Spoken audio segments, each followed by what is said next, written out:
भागवत कितना सुंदर ग्रंथ है। भागवत ये सिखाती है कि हमें किस प्रकार जीवन जीना है, किस प्रकार परिवार में रहना है और किस प्रकार मर जाना है। जीना, मरना, रहना, रहना और रहना ही नहीं, सहना भी भागवत सिखाती है। सहना, कृष्ण ने 100 गालियां सह करके हमें बताया कि मैं सहता हूं, तुम भी सहो। हाँ, पांचों द्रौपदी की भरी सभा में लाज लूटी गई तो उसने आत्महत्या तो नहीं की कि नहीं अब मेरा अपमान हो गया, अब जी कर क्या करूंगी, चलो मैं मर जाऊं, फांसी लगा लो। नाना, तो सहना भी भागवत सिखा, सहना भी है, रहना भी है। अपने कर्तव्यों का, अपने दायित्वों का ईमानदारी से निर्वाह करना है, पालन करना है। जीवन में कभी भागना नहीं। अब मैं बहुत परेशान हूं, बहुत बहुत बहुत विषम परिस्थितियां जीवन में उत्पन्न हो गई, इसका तात्पर्य यह तो नहीं कि मैं आत्महत्या कर लूं, मर जाऊं। ना, जीवन में हर स्थिति को डट करके, उस स्थिति का डट करके सामना करना कौन सिखाएगी? बोले भागवत सिखाएगी। भागवत हर हाल में आपको पॉजिटिव करती है, पॉजिटिव बनाती है, सकारात्मकता आपके हृदय में प्रवेश कराती है। ये कथा भागवत में 18,000 श्लोक आपको क्या कहते हैं? केवल सकारात्मक बनाते हैं। भागवत में कहीं भी नकारात्मकता नहीं है, निगेटिविटी नहीं है, हमेशा पॉजिटिव है। भागवत हमेशा पॉजिटिव रहती है। और भागवत कैसी है? आज के 100 साल पहले भी लोग भागवत सुनते थे तो उन्हें भागवत नई लगती थी। आज भी आप भागवत वही सुन रहे हैं तो भागवत नई लग रही है। और हम सब के ना रहने पर आने वाले 1000 वर्षों के बाद भी जब कोई भागवत सुनेगा तो भागवत उसे भी बिल्कुल नूतन नई लगेगी। यही तो भागवत की महिमा है, यही तो भागवत का चमत्कार है।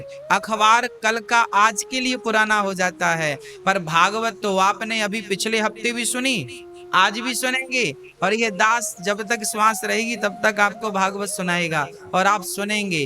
क्यों? क्योंकि भागवत पुरानी कहाँ होती है। हाँ, हमेशा नई चीजें हैं। इसलिए तो भागवत कृष्ण का स्वरूप है, कृष्ण का स्वरूप है, आनंद का सागर है। स्वरूप आया ईश्वर कैसे? सत्य चित आनंद। भगवान सत्य स्वरूप है। सत्य मतलब ब्रह्म सत्यम जगन मिथ्या। इस संसार में यदि सत्य कुछ है तो वो अटल सत्य केवल परमात्मा है। उस ईश्वर के अतिरिक्त ना मैं सत्य हूं, ना आप सत्य हैं। कितनी बड़ी बड़ी बातें करने वाले सब मिट्टी में मिल गए, किसी का कोई अस्तित्व नहीं बचा। इसलिए टेढ़ा टेढ़ा मत चलिए साहब, सीधे चलिए। हाँ, और राम नाम का अवलंबन लेकर, राम नाम का सहारा लेकर मैं तो ये कहता हूं, राम नाम की वैसाखी धारण कर लीजिए। हाँ, हमें अपने पांव से नहीं, हमें तो राम नाम से चलना है। राम जहां ले जाए, जैसे ले जाए, जिस हाल में रखे, हाँ, हम उस हाल में रहें और प्रसन्न रहें हर परिस्थितियों में। हाँ, साथ में आपको ये भी बता दूं कि सत्य परमात्मा थे, हैं और रहेंगे। अभी आपने सुना कि राम मंदिर की नींव रख दी गई है, राम मंदिर की ईंट रख दी गई है। वाह, 500 वर्षों तक हम लोग इंतजार, 500 वर्षों तक लोगों ने इंतजार किया। और हमारी आंखें बड़ी खुश नसीब हैं कि हमें इस पल को देखने का सौभाग्य प्राप्त हुआ। इन नेत्रों से हमारे कान सफल हो गए कि हमें ये सुनने का अवसर मिला कि अब राम मंदिर की नींव रखी जा रही है। ये कान सफल हो गए वो नींव का केवल मैसेज सुन करके। वाह, हमारे पांव तब सफल होंगे जब रामलला का मंदिर तैयार हो जाएगा और हम अपने पांव से चलकर अपने रामलला के चरणों में जाकर साष्टांग लेट जाएंगे। तब हमारा जीवन सार्थक जानिएगा, सफल जानिएगा। हाँ, तब तक जिंदा रहे तो बिहारी जी की बड़ी कृपा। हाँ, तो बिहारी जी से यही प्रार्थना कीजिए कि हे प्रभु, बस आपका दर्शन मिल जाए। संसार का सब कुछ सुख, संसार में जो हमें चाहिए था वो तो लगभग सब कुछ दिया ना हमें भगवान ने, सब कुछ तो दिया। क्या कमी है? किसके पास कमी है बताओ? सब कुछ है। यदि कुछ नहीं है तो मात्र एक चीज, वो है संतोष। यदि संतोष मिल जाए ना प्राणी को, तो वो आज का आज बहुत सुखी हो सकता है। पर संतोष का अभाव है, संतोष की कमी है, इसलिए लोग परेशान नजर आते हैं। जब कभी हम संसार में निकलकर झांक कर देखते हैं ना, तो लोग बहुत ज्यादा परेशान हैं। जैसे कीड़े बिलबिलाते हैं, तड़पते परेशान होते हैं, आज संसार का प्राणी उसी तरीके से परेशान। क्यों? क्योंकि अधिक इच्छाओं ने उन्हें पागल कर रखा है। इसलिए कहता हूँ, राम के बन जाओ, राम की शरण में चले जाओ, जीवन में आनंद ही आनंद है, शांति ही शांति है, सुख ही सुख है। तो ईश्वर सत्य है, दूसरा कोई सत्य नहीं। मुझ जैसे कितने निपट गए, आप जैसे कितने मर गए, परंतु 500 साल पहले तो मैं नहीं था, फिर भी तो राम का मुद्दा राम थे कि नहीं? राम थे तो मुद्दा था, राम ना होते तो मुद्दा क्या होता? तो 500 वर्ष भी पहले राम थे, और 500 वर्ष नहीं, 5000 वर्ष पहले भी राम थे, 5 लाख करोड़ वर्ष पहले भी राम थे। राम तब भी थे जब सृष्टि बनी, राम आज भी है जब सृष्टि चल रही है, राम तब भी रहेंगे जब सृष्टि का अस्तित्व नहीं रहेगा, तब भी राम रहेंगे। जैसे आभूषण बनने के पहले सोना तो था, आभूषण बना तो भी सोना है, और आभूषण को आप तेजाब में डाल दो तो तेजाब में डालने से आभूषण का आकार तो मिट जाएगा, पर सोना थोड़ी मिटेगा। उसी प्रकार सोना जैसे कड़वा सच है, सोना जैसे अटल सत्य है, मेरे राघव मेरे रघुनंदन अटल सत्य है, तब भी थे, आज भी हैं, कल भी रहेंगे। तो हम नहीं थे, हम नहीं थे, हम तब नहीं थे, हम आज हैं और हम कल नहीं रहेंगे। मतलब हम परिवर्तनशील हैं, पर राम अखंड है। इसलिए राम सत्य है, ईश्वर सत्य है, हम गलत हैं, हम मिथ्या हैं, हम नश्वर हैं। हाँ, तो ईश्वर सत्य है और चित स्वरूप है। चित मीन्स प्रकाश। जैसे सूर्य के प्रकाश से पूरी दुनिया, पूरा संसार प्रकाशित होता है, उसी प्रकार से परमात्मा सबके भीतर प्रकाश रूप में विद्यमान है। अच्छा, आप आंख बंद करिए जरा थोड़ी देर के लिए। मैया जी, हाँ, ओ मैया, आंख बंद करो। अब जरा देखो क्या दिख रहा है आपको? कुछ दिख रहा है? नहीं नहीं, कुछ नहीं दिख रहा। कुछ तो दिख रहा होगा।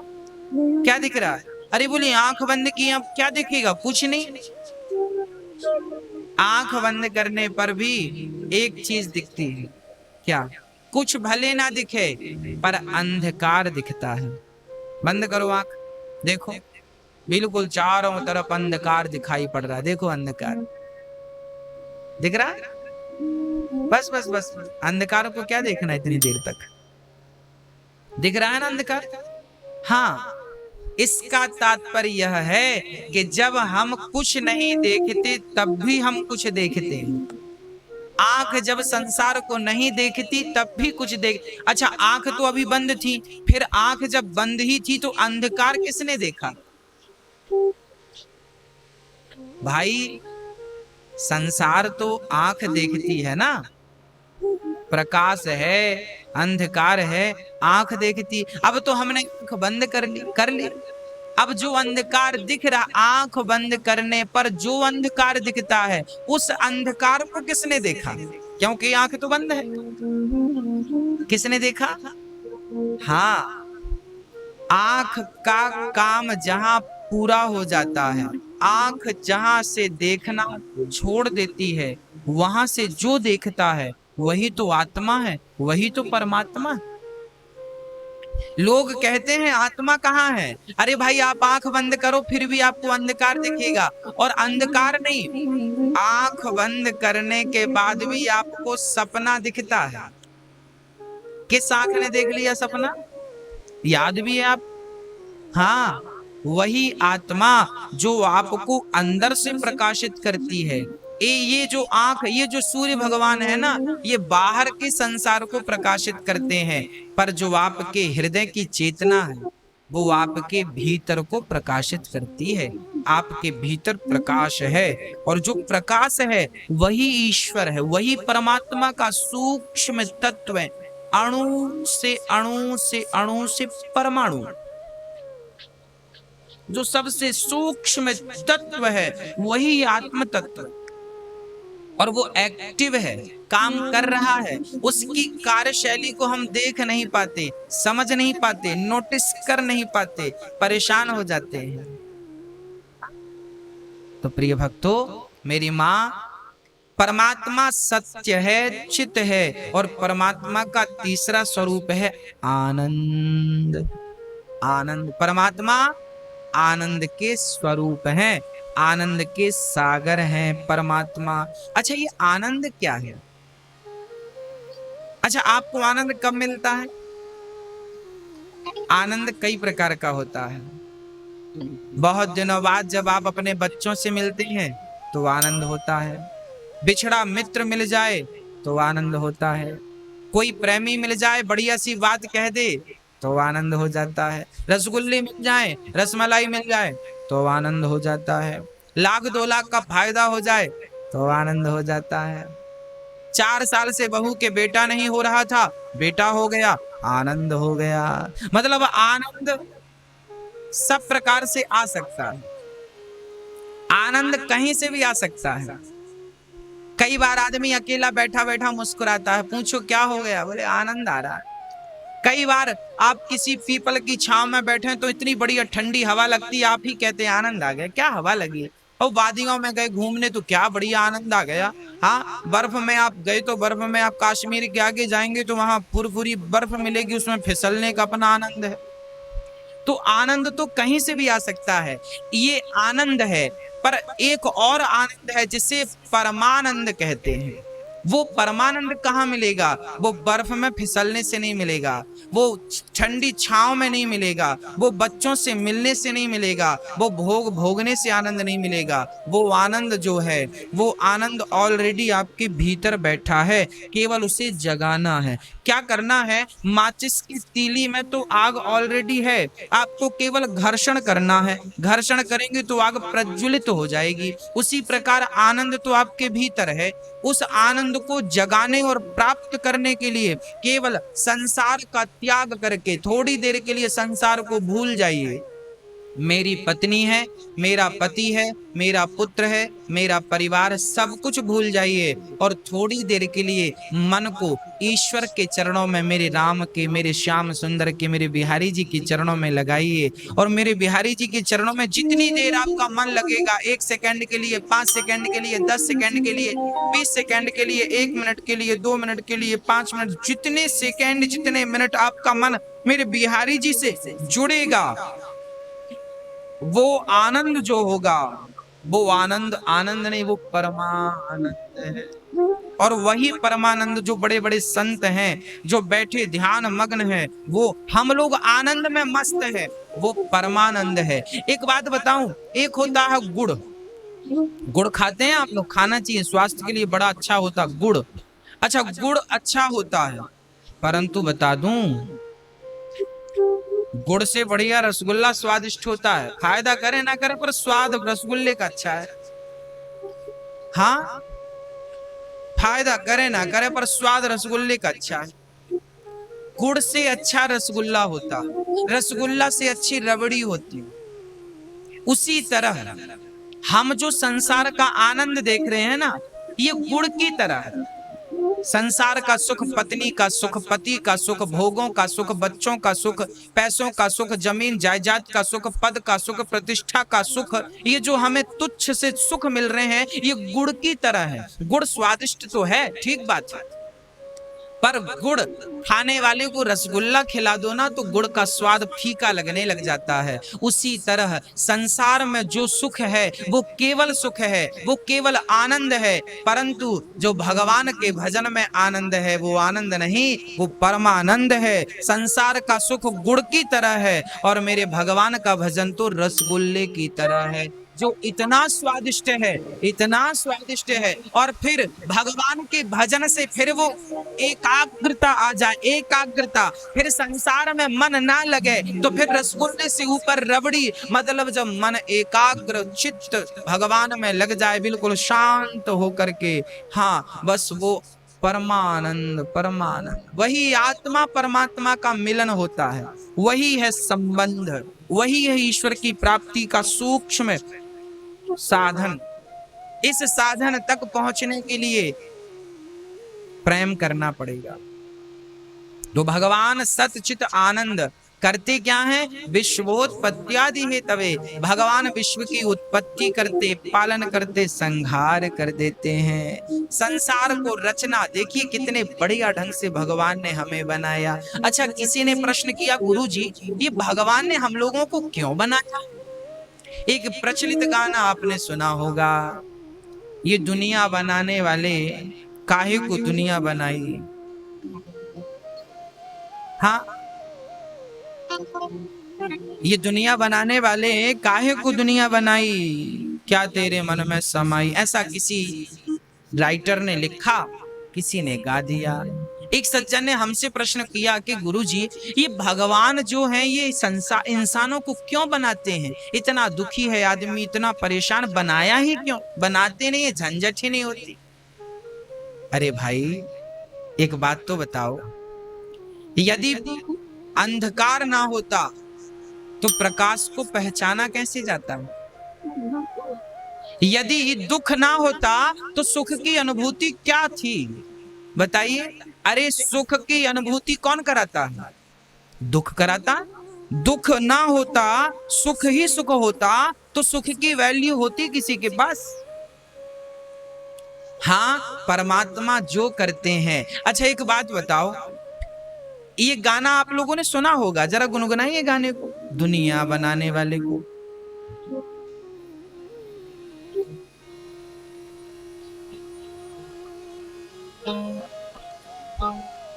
ये गाना, ओ दुनिया बनाने वाले।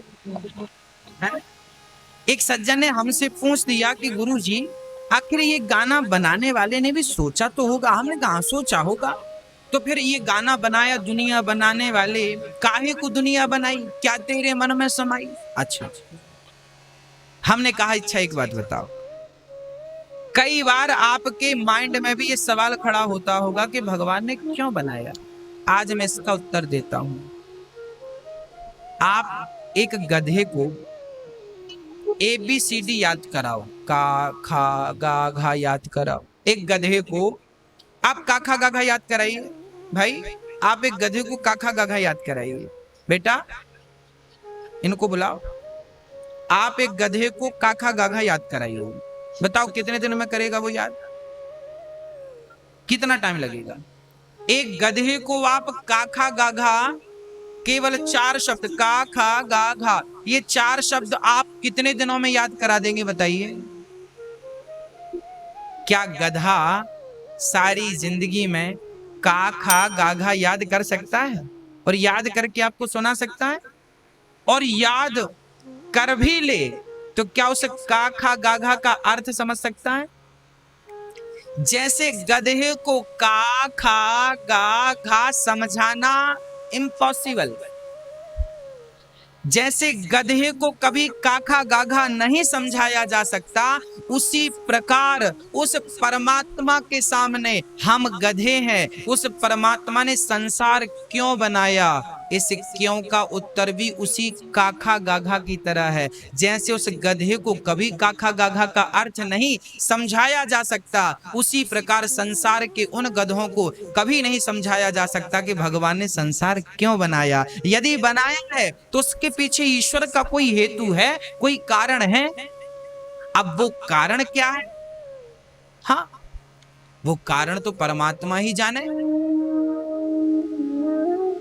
हाँ, ईश्वर ही जाने। भाई एप्पल कंपनी है, एप्पल कंपनी का आपने देखा होगा जो मोनो है सेब, वो आधा कटा हुआ है।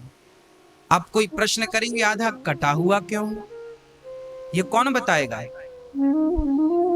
ये वही बताएंगे जिन्होंने ये ब्रांड लॉन्च किया, ब्रांड बनाया। उसी प्रकार भगवान ने संसार क्यों बनाया है, ये भगवान ही मिले तो कभी पूछ लीजिएगा कि क्यों बनाए। संसार का कोई भी प्राणी इस प्रश्न का उत्तर नहीं दे सकता। हाँ?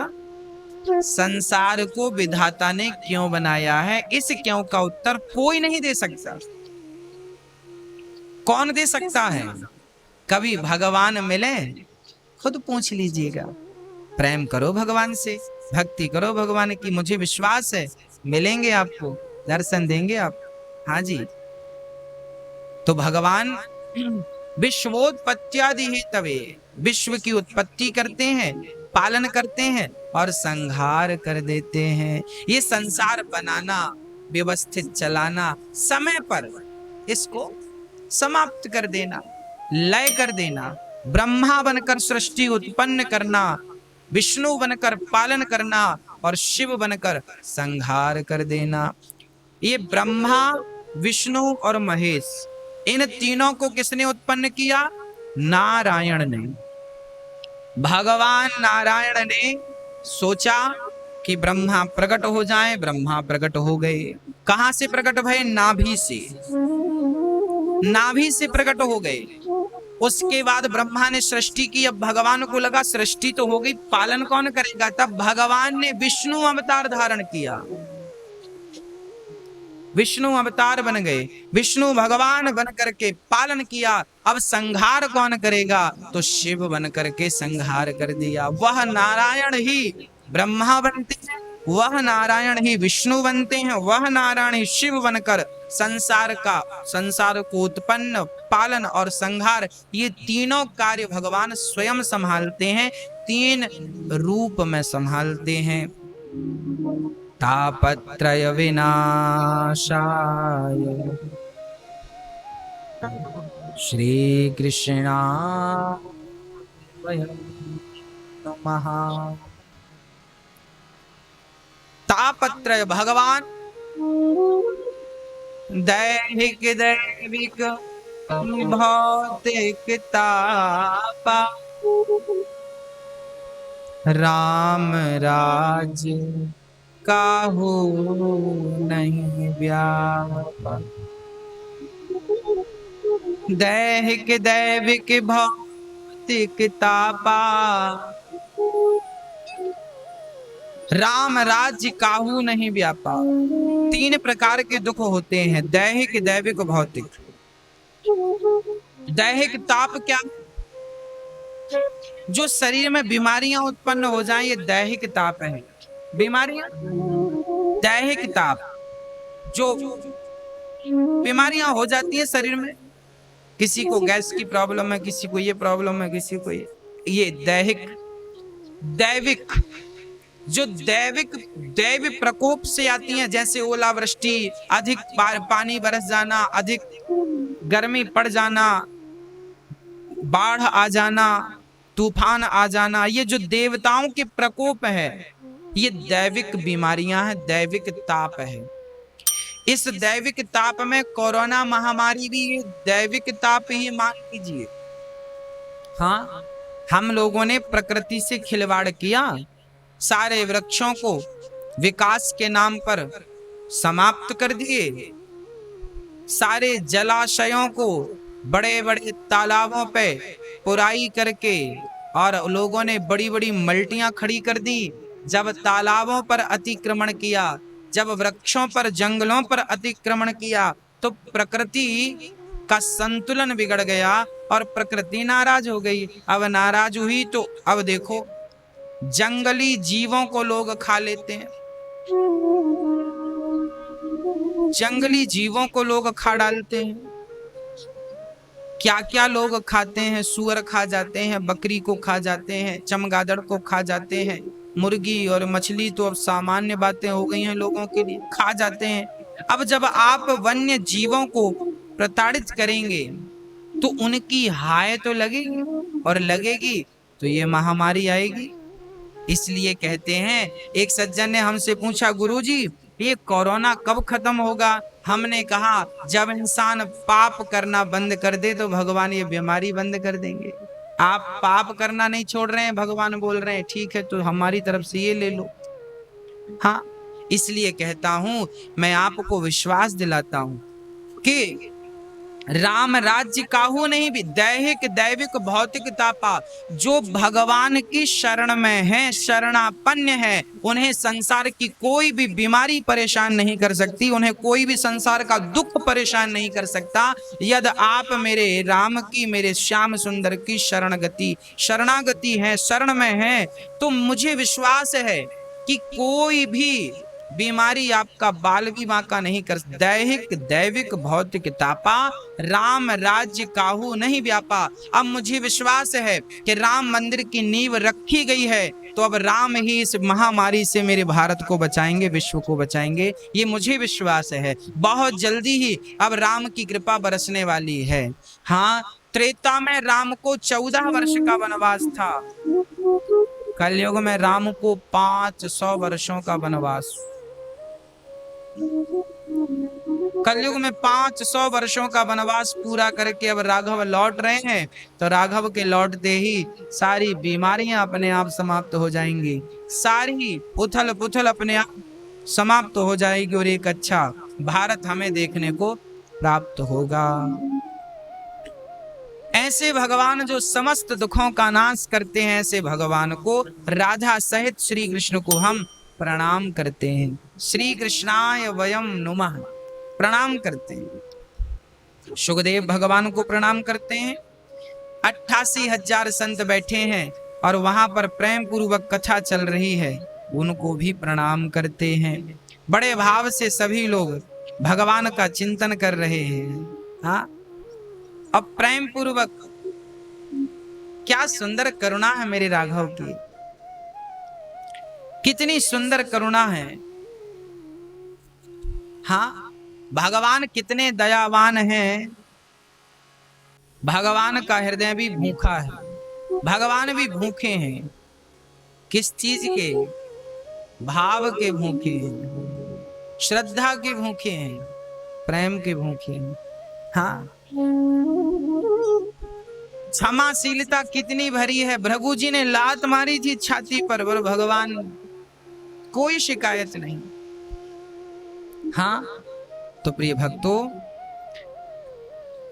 सूत जी महाराज बैठे हैं, शौनक आदि ऋषि पूछ रहे हैं, गुरुदेव बताइए मनुष्य का कल्याण कैसे हो।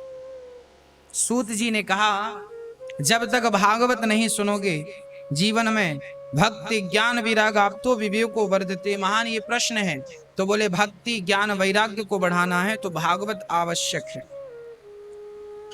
बिना भागवत सुने जल्दी से कल्याण नहीं हो सकता। हाँ, इसलिए एक बार ये भागवत जो है स्वयं नारद जी ने सुनी। देवराज इंद्र को अहंकार आ गया कि मेरे स्वर्ग से सुंदर कुछ नहीं है, मेरे स्वर्ग से अच्छा कुछ नहीं है। तब उनका अहंकार सुखदेव जी ने समाप्त कर दिया। एक बार इंद्र को अहंकार आया कि स्वर्ग ही सबसे बढ़िया है। जब उन्हें यह अहंकार आया, उसी समय क्या हुआ, सुखदेव भगवान राजा परीक्षित को भागवत की कथा सुना रहे थे, कथा सुना रहे थे।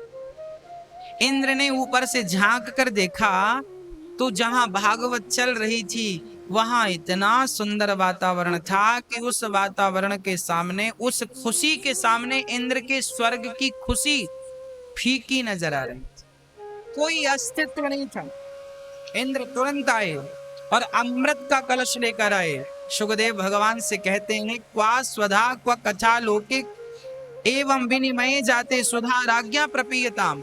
हे सुखदेव भगवान, ये अमृत हमसे ले लो, बदले में ये भागवतामृत आप हमें पिला दो। सुखदेव जी ने कहा, क्वा स्वधा क्वा कथा लोके, कहा कांच का टुकड़ा। अब सुखदेव भगवान क्या कह रहे हैं, आपके स्वर्ग का अमृत कांच का टुकड़ा है और हमारी भागवत मणि है। अब कोई मणि देकर कांच का टुकड़ा ले ले, पागल ही होगा। इंद्र, स्वर्ग का अमृत जिसे पीकर लोग अमर हो जाते हैं, उस अमृत को सुखदेव जी ने कांच के टुकड़े से उपमा दी। एक कांच का टुकड़ा है, कोई मतलब कांच के टुकड़े की क्या कीमत है, कौन खरीदेगा। ऐसे स्वर्ग के अमृत का भी कोई अस्तित्व, कोई मूल्य नहीं है। भागवत मैं और स्वर्ग के अमृत में क्या अंतर है वो सुनिए। भागवत स्वर्ग का अमृत कोई पी ले तो अमर तो हो जाएगा, पर मरने का भय बना रहेगा उसी। और भागवत अमृत का कोई पान कर ले तो स्वर्ग का अमृत कोई पी ले तो स्वर्ग को जाएगा, जबकि कथा अमृत को कोई पान कर ले तो स्वर्ग नहीं, भगवान के निज धाम को चला जाएगा। इसलिए भागवत सबसे श्रेष्ठ है। भागवत जितनी श्रेष्ठ कोई वस्तु नहीं, कुछ नहीं। हाँ, इसलिए भागवत सबसे अनमोल है। इंद्र चले गए, जब उन्हें कथा नहीं मिली, स्वर्ग में तराजू बांधकर देखा कौन भारी है, भागवत या स्वर्ग का सुख, तो स्वर्ग का सुख फीका नजर आया, भागवत का पलड़ा भारी था। अब समझ गए, इंद्र समझ गए कि चूक हो गई, भगवान को प्रणाम किया। तब भागवत से मेरे गोविंद प्रकट होकर इंद्र को कहते हैं, इंद्र दोबारा ये गलती मत करना, मैं भागवत से भिन्न नहीं हूं। जैसे मिश्री से मिठास अलग नहीं है, उसी प्रकार भागवत से कृष्ण अलग नहीं, भागवत से भगवान बिल्कुल च्युत नहीं है, अलग नहीं, बिलग नहीं है। इसलिए भागवत ही भगवान है और भगवान ही भागवत है। अब भेंट हुई इंद्र की भगवान से, चरणों में प्रणाम करते हैं, भगवान धाम को जाते हैं, इंद्र का अहंकार मिट जाता। एक बार नारद जी को भी भागवत सुननी पड़ी। एक बार नारद जी बद्रीनाथ पहुंच गए, बड़े उदास थे, मुंह लटका था। संतों ने पूछा, सनक सनंदन सनातन सनत कुमारों ने, महाराज क्या प्रॉब्लम हो गई, आप बड़े उदास बड़े खिन्न नजर आ रहे हैं। महाराज बड़े दुखी।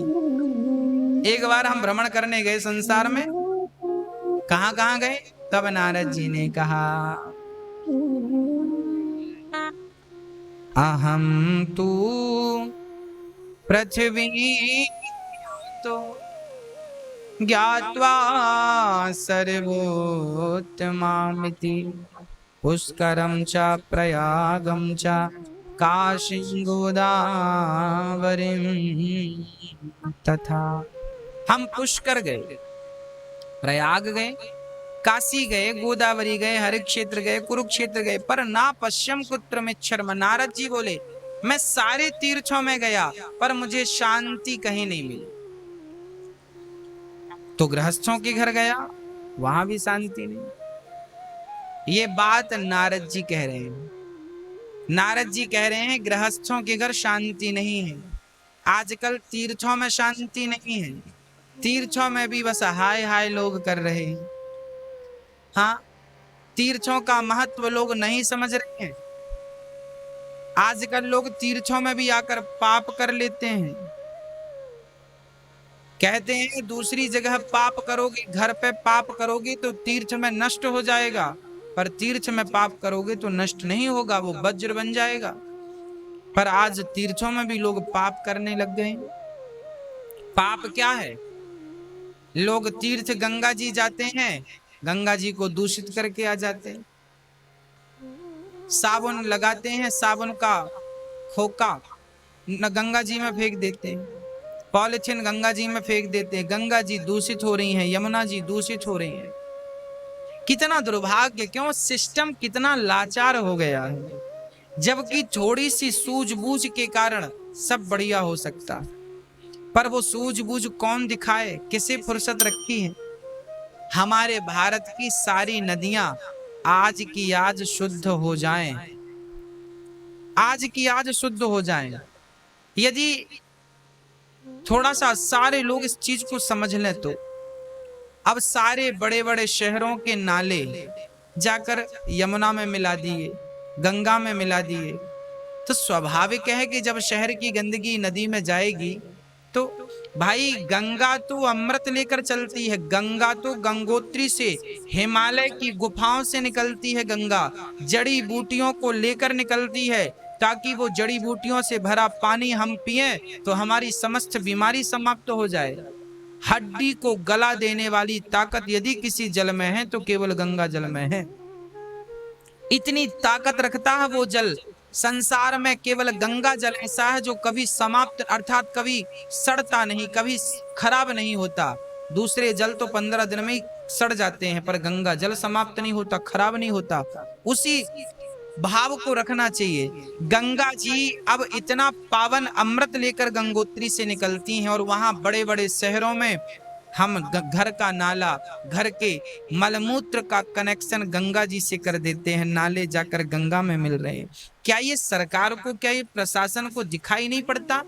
क्या आज के 10 साल पहले दिखाई नहीं पड़ा? क्या 20 वर्ष पहले दिखाई नहीं पड़ा? क्या 50 वर्ष पहले दिखाई नहीं पड़ा? पड़ा था, पर किसी को क्या लेना देना? क्या करना, इससे क्या फायदा होगा? अरे भाई, हम तो ये कहते हैं कि शहर का जितना गंदा पानी है उसके लिए एक अलग से तालाब बनाया जाए, स्टोरेज बनाया जाए, सारा नाले का पानी वहां स्टोर हो, उस पानी को फिर फिल्टर करके वो शुद्ध करके ही उसे नदियों में या नहरों के माध्यम से खेतों तक पहुंचाया जाए। गंगा जी में डायरेक्ट मलमूत्र ना डाला जाए, नहीं तो वो दिन दूर नहीं जब पानी की एक एक बूंद को हम तरसेंगे और एक एक बूंद के लिए ही तड़पते तड़पते समाप्त हो जाएंगे। हाँ, यदि आज नहीं जागे तो बहुत देर हो जाएगी। आने वाले बच्चों को आप जवाब दे नहीं पाएंगे। और ये काम मैं तो कह ही सकता हूं, मैं तो समझा ही सकता हूं। भाई, टीचर तो आपको समझा ही सकता है, कार्य तो विद्यार्थियों को करना है। हाँ, जो नेता बने घूम रहे हैं ये सब उनके कार्य हैं। एक प्लान करना चाहिए किस प्रकार हम गंगा को, हर शहर का एक सिस्टम बनना चाहिए, हर शहर को, हर शहर का गंदा पानी एक जगह स्थित हो, एक तालाब हो बड़ा, उसमें जाकर स्टोर हो, उसके बाद उसे पवित्र करके, साफ करके, फिल्टर करके फिर वो चाहे जहां आप उपयोग में लीजिए, नदियों में छोड़िए या नहरों में छोड़िए। ये व्यवस्थाएं करनी पड़ेंगी, इनसे मुंह मोड़ करके कितने दिन काम चलेगा? कल्याण नहीं है। नदियां ऐसे पवित्र होंगी, कहने से, चिल्लाने से पवित्र नहीं हो जाएंगी। जिम्मेदारी लेनी पड़ेगी। नदी हमारी माँ है, उसे माँ की तरह पवित्र रखना पड़ेगा। जब हम उनका ख्याल रखेंगे तो वो हमारा ख्याल रखेंगे। इसलिए हम सभी का परम कर्तव्य है कि हम नदियों को पावन करें। अधिक से अधिक जो पुराने तालाब पुर गए हैं, समाप्त हो गए हैं, उन तालाबों की ओर ध्यान दिया जाए, तालाब खुदवाए जाएं, तब कहीं जाकर जल बचेगा, तब पानी का लेवल ऊपर आएगा और जल का संकट मिटेगा। हाँ, तो श्री नारद जी कहते हैं कि क्या कहें, आज संसार में सारे लोग दुखी हैं, परेशान हैं। क्यों परेशान है पूछा? इसलिए परेशान है तरुणी प्रभुता शाल को बुद्धिदायक कन्या विक्रीणे लोभा दंपतीनाम शकल कनम। तरुणी प्रभुता के शाल को बुद्धिदायक। आजकल घर पे नई नई बहुओं की चल रही है, सासू माँ की कोई पूछ नहीं है। आज के युग में, आज के युग में बुजुर्गों का सम्मान कम हो गया। बुजुर्गों का सम्मान, अरे नदी भी हमारी बुजुर्ग है, हमने सम्मान कम कर दिया। हमारी माँ हमसे बुजुर्ग है, हमने सम्मान कम कर दिया। हमारे पिता बुजुर्ग हैं, सम्मान कम कर दिया। आजकल बच्चे माँ बाप का सम्मान नहीं करते, उनकी आज्ञा का पालन नहीं करते। इसलिए आज लोग दुखी इसलिए हैं क्योंकि बड़ों की आज्ञा का पालन करना बच्चों ने छोड़ दिया है। जो बच्चे आज्ञा का पालन करते हैं ऐसे बच्चों को तो हम प्रणाम करते हैं। जो आज्ञा का पालन नहीं करते उनसे प्रार्थना करते हैं कि माँ को ममता की मूर्ति मानकर, ईश्वर का रूप जानकर, उनकी आज्ञा में, भगवान की आज्ञा जानकर उनकी आज्ञा का पालन करना चाहिए, आवश्यक है।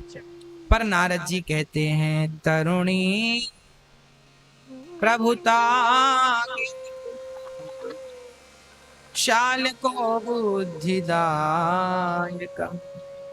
घर पे नई नई बहुओं की चल रही है, बूढ़ों की सुनता कौन है? सिस्टम बिगड़ गया। अब नारद जी महाराज कहते हैं कि फिर मैं वृंदावन गया, जब मुझे कहीं शांति का अनुभव नहीं हुआ तब मैं वृंदावन गया, और वृंदावन में मैंने देखा कि एक 16 वर्ष की कन्या उदास बैठी है, एक बूढ़ा इस तरफ एक बूढ़ा इस तरफ, बहुत सारी स्त्रियां। मैंने पूछा देवी कौन हो? तब उन्होंने परिचय दिया, मेरा नाम भक्ति है। नारद जी बोले आप भक्ति हो, ये दुर्दशा कैसी? बोले जब से कलयुग आया तब से ये मेरी दुर्दशा हो गई। कलयुग, ये कलयुग ने बिगाड़ दिया, सब सिस्टम बिगाड़ दिया कलयुग ने। हाँ, आज इस युग में सत्य के मार्ग पर चलने वाले कम हैं, सच्चाई की राह पर चलने वाले लोग कम हो गए इस युग में। ज्ञान को कोई धारण करता नहीं है, वैराग्य किसी के भीतर है नहीं। वैराग्य है तो मरकट वैराग्य। देखिए, जीवन में जब तक भक्ति ना हो, ज्ञान ना हो, वैराग्य ना हो, तब तक इस जीवन का कोई अस्तित्व नहीं, कोई अस्तित्व नहीं। बिना बिना बिना बिना भक्ति का व्यक्ति कैसा है? बिना भक्ति का व्यक्ति कैसा है? जैसे बिना नाक की नारी। नारी कितनी सुंदर हो, आभूषण से लदी हो, पर नाक ना हो, उसकी काट ली जाए नाक, तो क्या बिना नाक की नारी को आप देखेंगे, क्या वो सुंदर लगेगी? जैसे नारी नाक के बिना सुंदर नहीं लग सकती, ऐसे जीवन में कितना भी वैभव आपके जीवन में, घर में, परिवार में क्यों ना हो, पर भक्ति नहीं है तो समझो कि आपकी नाक कटी। भक्ति हमारी नाक है, इसलिए भक्ति आवश्यक है। भक्ति अकेली आवश्यक है ऐसा नहीं है, भक्ति के साथ ज्ञान भी होना चाहिए।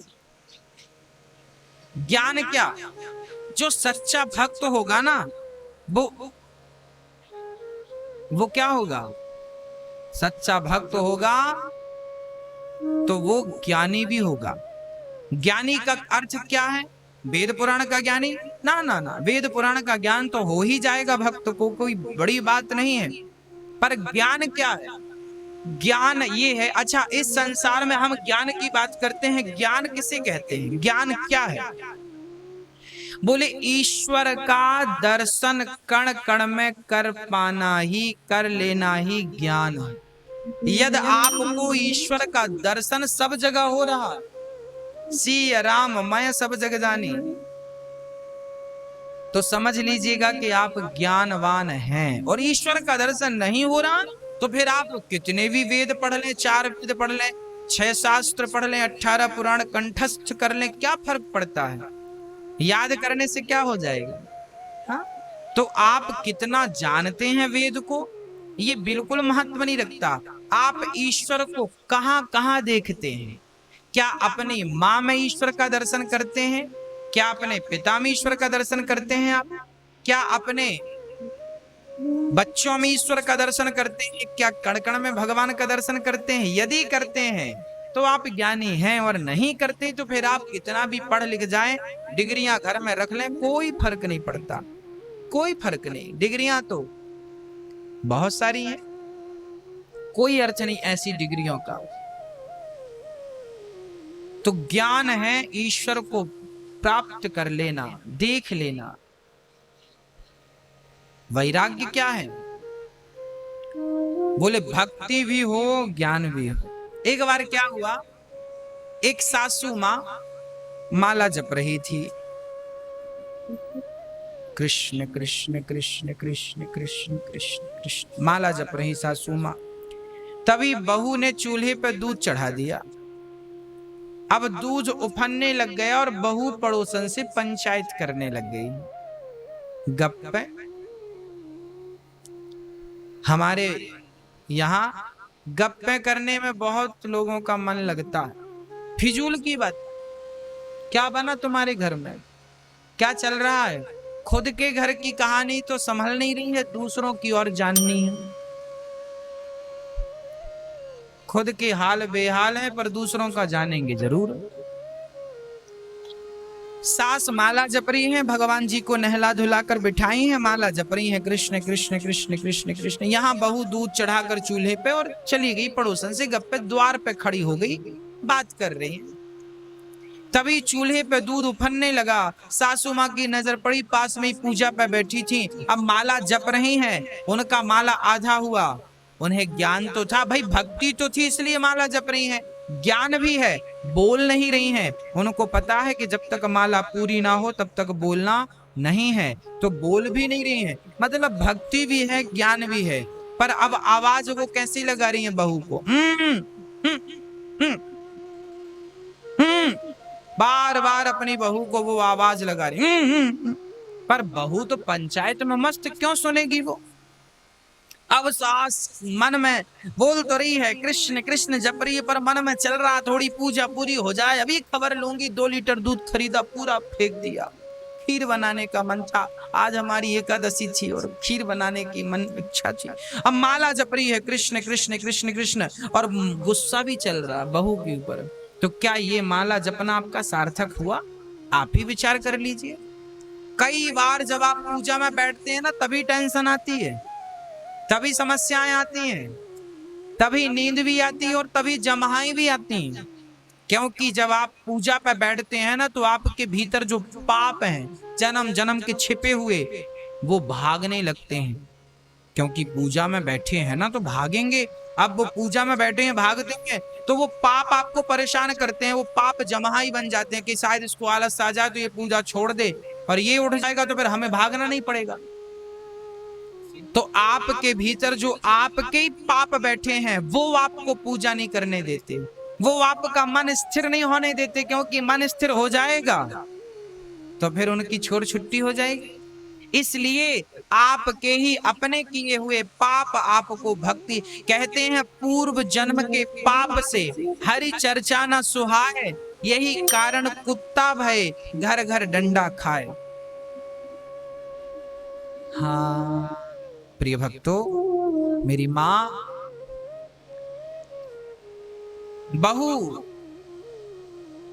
जैसी है उसे वैसी रहने दो।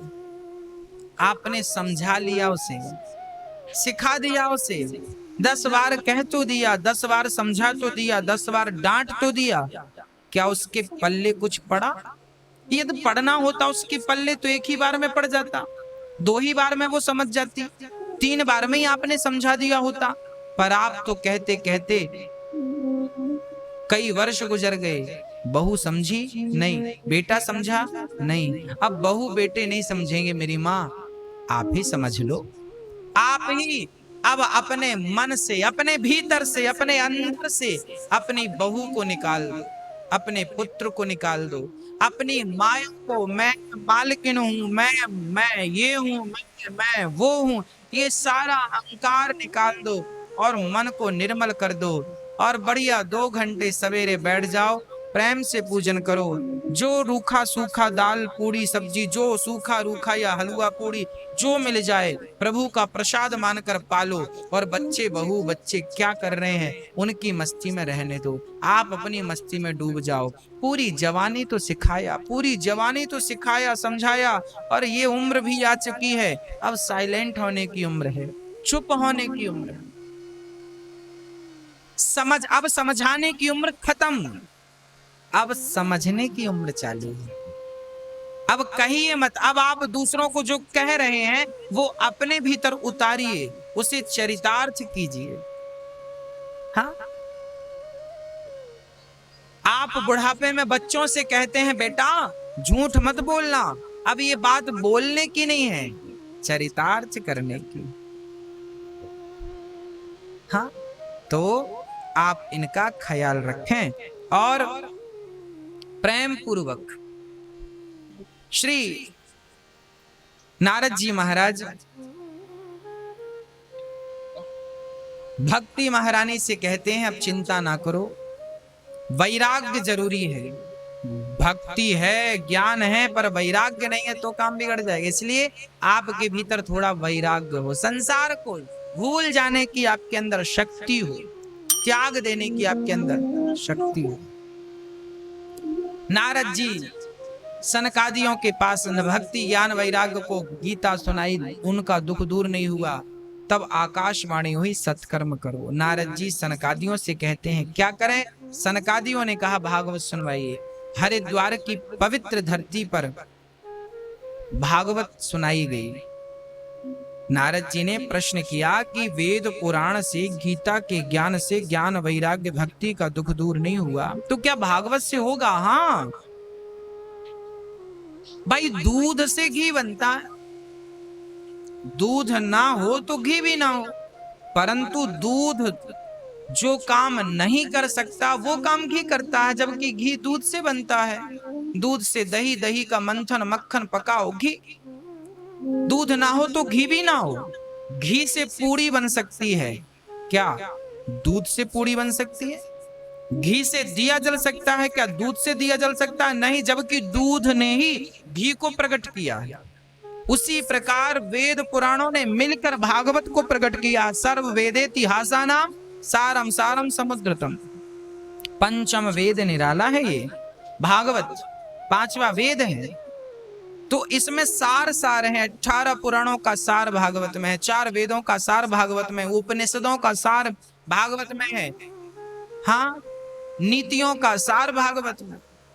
सब तो भरा पड़ा भागवत सागर है। भागवत श्रवण कर लेने से 4 वेद श्रवण करने का फल मिलता है और 18 पुराण श्रवण करने का फल प्राप्त हो जाता है। इसलिए सबसे श्रेष्ठ भागवत है। नारद जी ने कहा तो सुना दीजिए। हरिद्वार में 4 आसन लगाई गई। सनक, सनंदन, सनातन, सनत कुमार कथा श्रवण करने बैठे।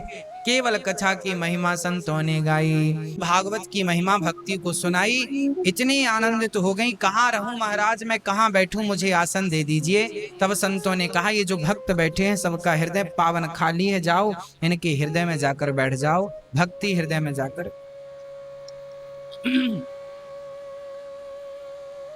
सभी के हृदय में भक्ति बैठ जाती है। अब नारद जी ने एक प्रश्न किया कि गुरुदेव कोई पुण्यात्मा व्यक्ति भागवत सुन के तर जाए, आश्चर्य नहीं है? कोई पापी व्यक्ति भागवत सुन के तर जाए, आश्चर्य नहीं है? क्या जिसने जीवन भर पाप किया है ऐसा पापी क्या भागवत सुन के तरेगा? बोले हाँ, कितना भी बड़ा पापी क्यों ना हो, भागवत श्रवण कर लेगा तो उसका उद्धार निश्चित हो जाएगा। हाँ, जैसे आग की इतनी सी चिंगारी बड़े से बड़े ढेर को जला सकती है। अब कोई कहे कि इतना बड़ा जंगल है पर आग इतनी सी है, ये कैसे जलाएगी? साहब जला सकती। आग की एक चिंगारी बड़े से बड़े जंगल को खाक करने के लिए पर्याप्त है। उसी प्रकार भागवत की कथा 7 दिन कोई प्रेम पूर्वक श्रवण कर ले तो कितने भी जन्म का पापी, कोटि जन्म, करोड़ों जन्म का भी पापी क्यों ना हो, शरणागत भगवान कहते हैं सन्मुख होहि जीव मोहि जब ही जन्म कोटि अघनासहि तबहि। कितना भी बड़ा पापी क्यों ना हो, भगवान का नाम श्रवण करते ही पापी के पाप समाप्त हो जाता है। यह भगवान नाम की केवल महिमा है, कथा की महिमा है। बोले किसी पापी का पाप मिटा? बोले एक धुंधकारी नाम का पापी था, अपनी माँ को पिता को बहुत मारता था। एक दिन तो इतना मार लगाया धुंधकारी ने अपने पिता को। बोलो पैसे कहाँ रखे हैं? धुंधकारी एक नाम का बेटा था, पिताजी बड़ा लाड़ प्यार करते थे, माँ बड़ा लाड़ करती थी, बिगड़ गया। पिता को एक दिन भरी बाजार में जमाया 2 थप्पड़। पिताजी ने कहा क्या हुआ बेटा, चलो पैसे निकालो। माँ बाप पर बड़ा अत्याचार धुंधकारी ने किया। पिता ने पैसे नहीं दिए तो बाल पकड़कर पूरे नगर में घसीटा, बहुत अपमानित किया, लात मारा, ना जाने कितनी प्रताड़ना दी। आत्मदेव जी टूट गए भीतर से। हे विधाता, जब मेरे पुत्र नहीं था तो भी मैं रो रहा था कि बेटा क्यों नहीं दिया भगवान, और आज बेटा दिया तो भी मुझे रोना पड़ रहा। सच्चाई यह है, किसी के बेटा ना होए ना तो वो रोती है माँ, वो स्त्री रोती है, वो पुरुष रोता है कि मेरे बेटे नहीं है, मेरा बेटा नहीं है। अरे जिनके बेटे हैं जरा उनके भी तो हाल देख लो।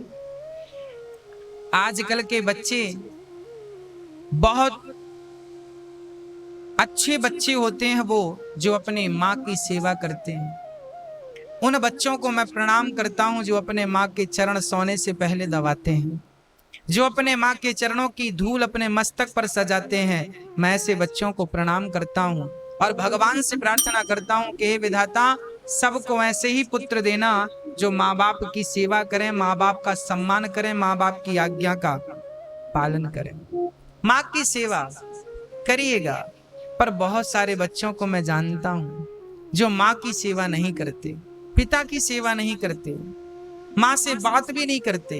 कई बच्चों ने तो माँ को घर से निकाल रखा है, अकेली किराए से रहती है, अकेली बूढ़ी माँ पड़ी है किसी जगह पर, बच्चों को कोई फिक्र नहीं। आज का इंसान इतना निर्दयी कैसे हो सकता है?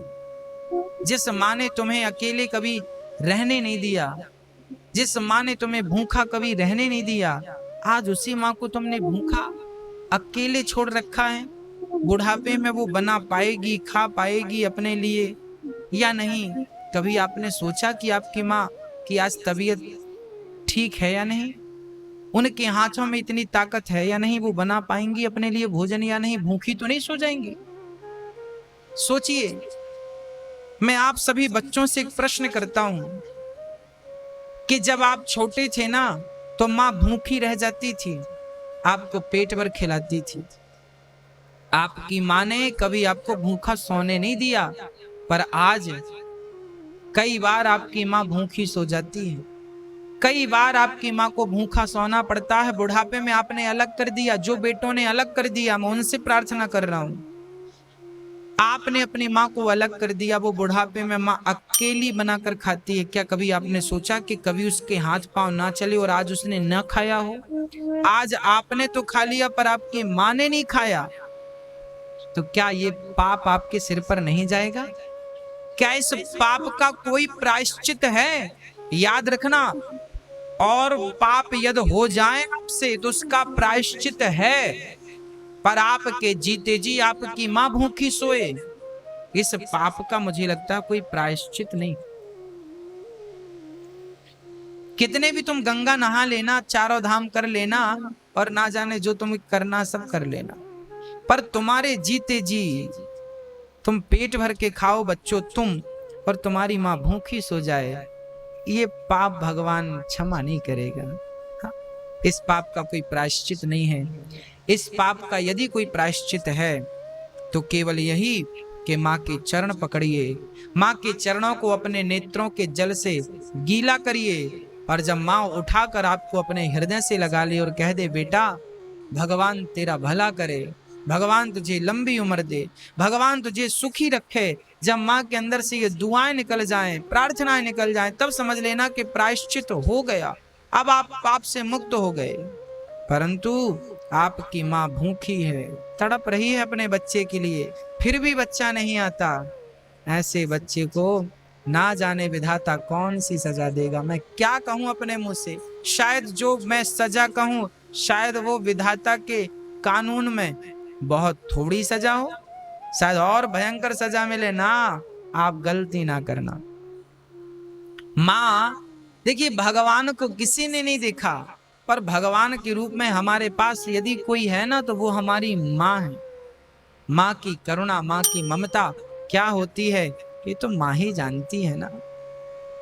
कोई पुरुष माँ की ममता कभी नहीं समझ सकता, क्योंकि पुरुष पुरुष होता है, स्त्री स्त्री होती है। स्त्री के हृदय में करुणा होती है, माँ के हृदय में ममता होती है। उस ममता का भाई, जिसके पैरों में बीमारी फटी ही नहीं, वो पीर पराई क्या जाने, और जिसने बेटी को जन्म दिया ही नहीं, वो बेटी की विदाई क्या जाने। जिसकी बेटी है ही नहीं, वो विदाई का स्वाद नहीं जान सकता। जिसने बच्चे को जन्म दिया ही नहीं, वो बच्चे के होने की ममता नहीं समझ सकता। अर्थात पुरुष वर्ग कभी भी स्त्री के प्रेम को, स्त्री की ममता को, स्नेह को, बेटा लाख गलती करता है ना मेरे भाइयों, लाख गलती करता है, पर एक बार माँ के चरणों में मस्तक रख दे और कह दे माँ गलती हो गई, तो माँ लाख गलती भुलाकर तुम्हें छाती से लगा लेगी। माँ माँ होती है। भगवान, माँ को भगवान यूं ही नहीं कहा जाता, माँ को भगवान यूं ही नहीं कहा जाता, कुछ तो बात होगी माँ में। क्या बात? जैसे भगवान अपने भक्त के करोड़ों अपराध क्षमा कर देते हैं यदि भक्त शरण में आ जाए तो। उसी प्रकार माँ भी करोड़ों अपराध भूल जाती है बच्चों के, हाँ, यदि बच्चे शरण में आ जाए तो। इसलिए माँ के चरणों की धूल मत माथे पे लगाया करो, माँ के चरणों को धो करके माँ के चरणों को चूमा करो। माँ के चरणों में ही चारों धाम है। माँ की परिक्रमा लगाई थी श्री गणेश जी ने। गणेश जी का वाहन चूहा था, शंकर पार्वती बैठे थे। उनके भाई कार्तिकेय जी से कहा गया कि जाओ आप दोनों पृथ्वी की परिक्रमा लगा कर आओ, जो सबसे पहली परिक्रमा लगा कर आएगा मान लिया जाएगा कि वो सबसे बड़ा बुद्धिमान है। कार्तिकेय जी तो चले गए संसार की परिक्रमा लगाने, पर श्री गणेश जी महाराज अपने माँ बाप की शंकर पार्वती की प्रदक्षिणा करते हैं। 7 प्रदक्षिणा कर डाली, 7 बार पृथ्वी का चक्कर लगाने का फल प्राप्त हो गया। कार्तिकेय जी लौटे नहीं और ये 7 बार परिक्रमा लगा लिए। आप पृथ्वी की एक परिक्रमा लगाइए और माँ बाप की एक परिक्रमा लगाइए, एक समान। आप चारों धाम 4 बार करे आइए और माँ का दर्शन कर लीजिए, माँ के चरण धुल लीजिए, माँ के आंखों में खुशी के आंसू दीजिए। माँ की आंखों में खुशी के आंसू यदि बच्चे दे दें तो मुझे लगता है कि सबसे बड़ी उपलब्धि है बच्चों के लिए। इसलिए अपने माँ बाप का ख्याल रखें, अपने माँ बाप का दिल ना दुखाएं। और मैं बच्चों से एक बात और कहूंगा कि अपनी माँ की सेवा खुद करें, माँ का ख्याल खुद रखें। माँ से खुद पूछें कि माँ आपने भोजन किया कि नहीं, खाया कि नहीं, क्या प्रॉब्लम है। सारा हालचाल रोज अपनी माँ से लो। कमाई में पैसों में इतने बिजी ना हो जाओ कि अपने संस्कार भुला दो। यही भारत था। राम 14 वर्ष माँ की कहने पर। कौशल्या माँ ने कहा राम से, राम सुनो, जब राम ने कहा कि माँ मुझे पिता ने वनवास दे दिया 14 साल का, पिता दीन मोहि कानन राजू, पिता ने मुझे 14 साल का जंगल का राजा बनाया है।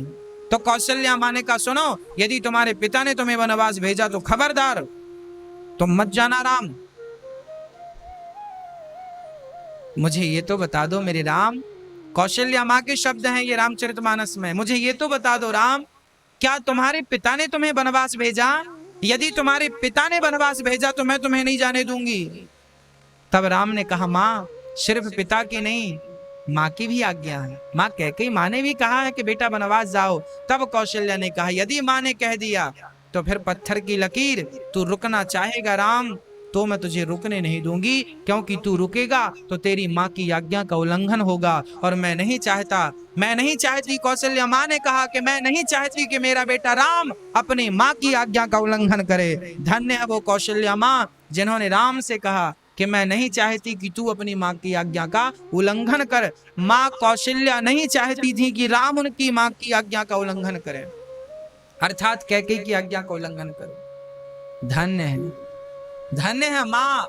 अरे जिन माँ के वचनों का पालन मेरे रघुनंदन ने किया। और देखो तो राम को कौन जानता, यदि राम माँ की आज्ञा पाकर वनवास ना जाते तो। राम के वंश में, सूर्य वंश में ऐसे कितने राजा जन्म लिए मर गए, किस किस का इतिहास कौन जान रहा है।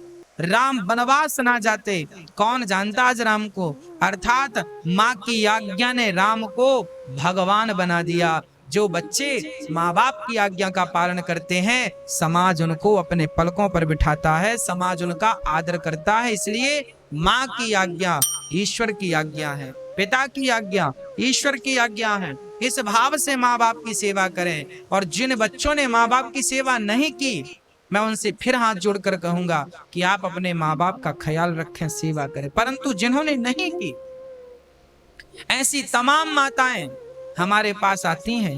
हाँ, गोकर्ण जी ने बड़ी सूक्ष्म गूढ़ बात कह दी, पिताजी आप क्यों मोह में पड़े हैं। देहेश्चिमांस रुधिरे।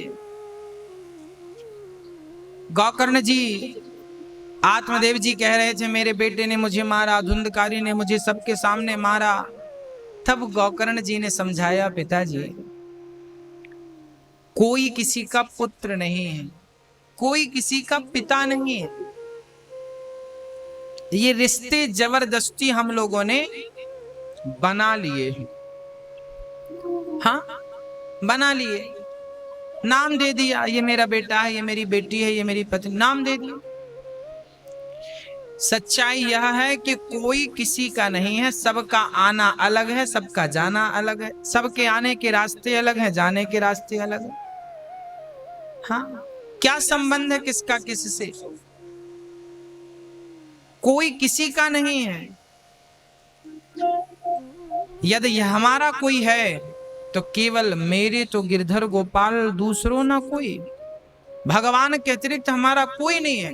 और ये शरीर हड्डी से मांस से मिलकर बना है, रक्त से मिलकर बना है शरीर। हमारा शरीर क्या है? यदि हमारे शरीर की चमड़ी निकाल दी जाए ऊपर की, तो अंदर क्या है? फिर कोई आपको छुएगा नहीं, डर लगेगा कि सामने वाले को बदबू आएगी।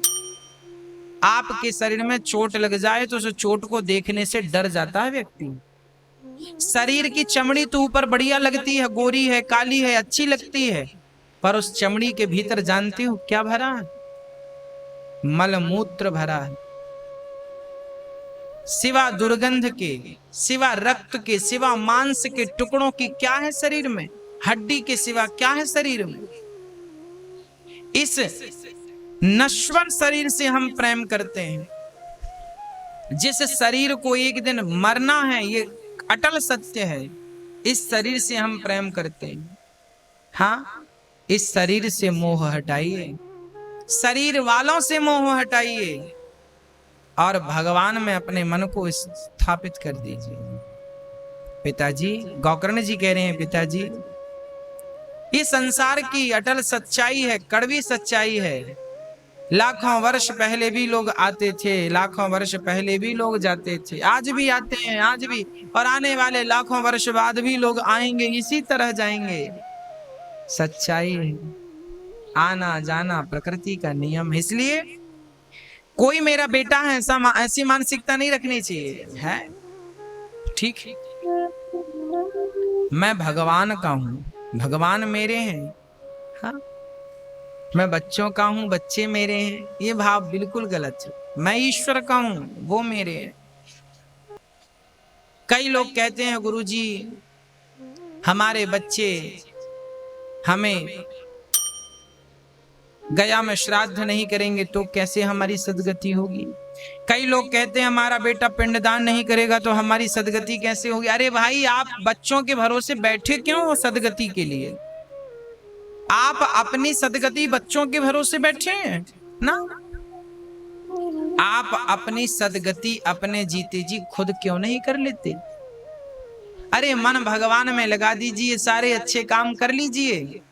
सदगति बच्चे क्या कराएंगे, किसकी कराएंगे? ठीक है, वो फॉर्मेलिटी सबको करनी चाहिए, गया श्राद्ध पिंडदान तर्पण इत्यादि सबको करना चाहिए, परंतु मैं तो ये चाहता हूं कि मेरे जीते जी मैं खुद अपना पिंडदान, अपना श्राद्ध कर लूं। पिंडदान का अर्थ है ये शरीर एक पिंड है और ये पिंड में अपने आप को भगवान के चरणों में समर्पित कर दूं, अर्थात पिंड दान कर दूं। मैं अपने आप को मेरे राम के चरणों में दान कर दूं, अपने आप को कृष्ण के चरणों में दान कर दूं। हे प्रभु, आज मैं अपने आप को, लोग कहते हैं ना मैं मरने के पहले अपनी आंखें दान करूंगा, कई लोग कहते हैं मैं मरने के पहले मेरी इच्छा है मैं किडनी दान करूंगा, कई लोग होते हैं अपने शरीर के अंग दान करते हैं। हम कहते हैं कि आप अपने आप को दान कर दीजिए। किससे दान करिए?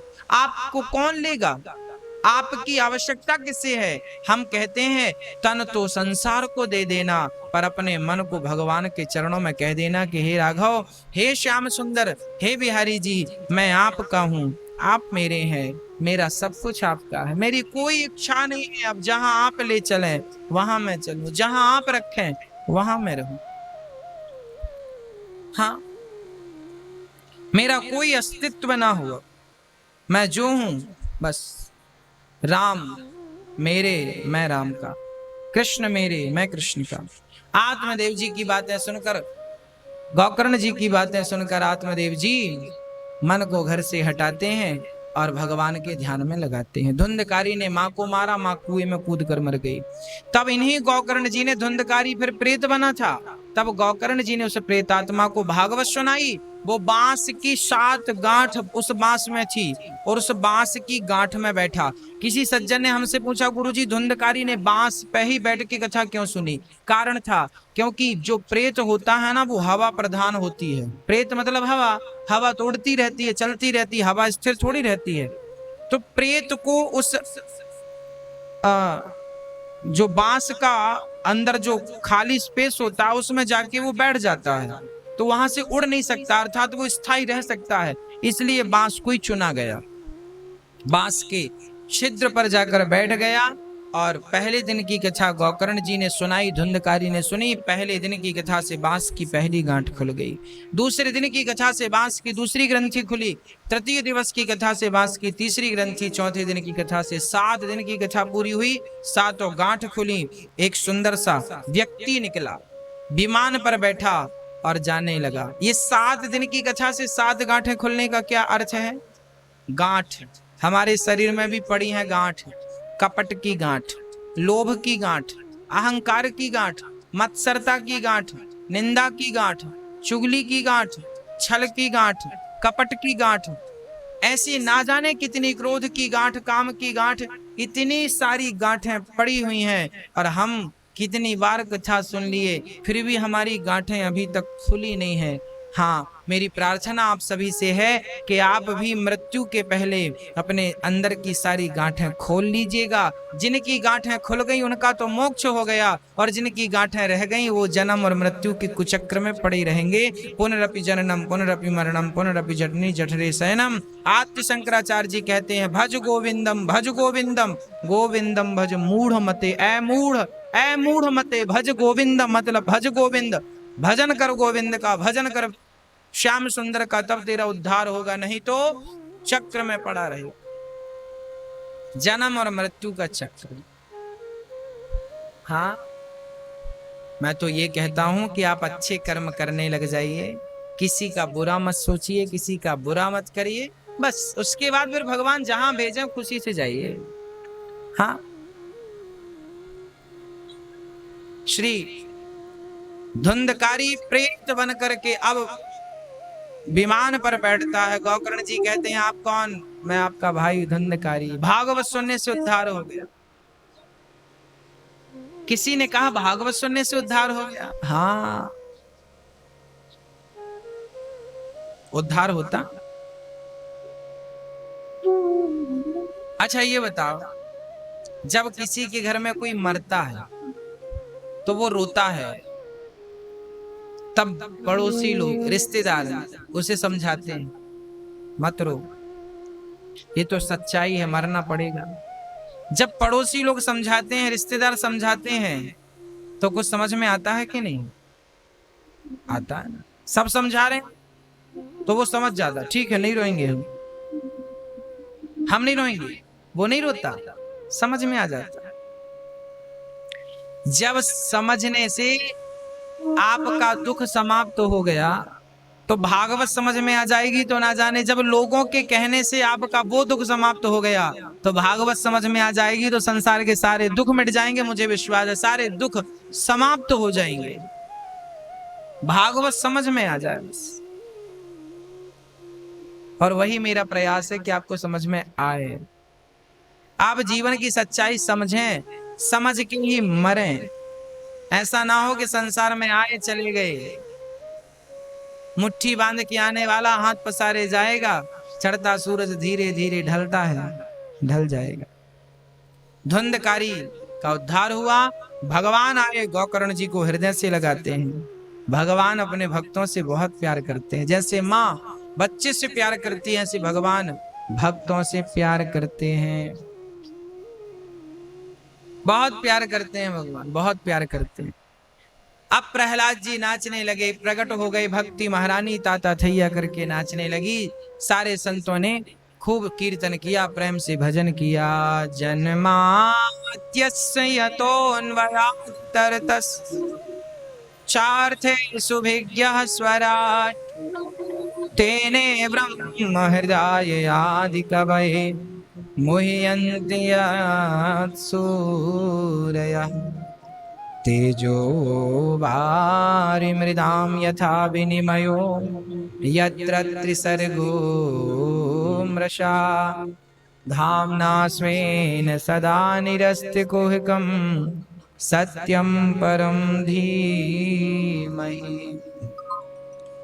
भागवत के पहले अध्याय के पहले श्लोक में सत्य की स्तुति है, सत्य की प्रार्थना है, सत्य का ध्यान है। सत्य क्या है? ईश्वर ब्रह्म सत्यम जगन मिथ्या, जन्म आदि यस्य जन्माद्यस्य यतोऽन्वयादि तरतश्च।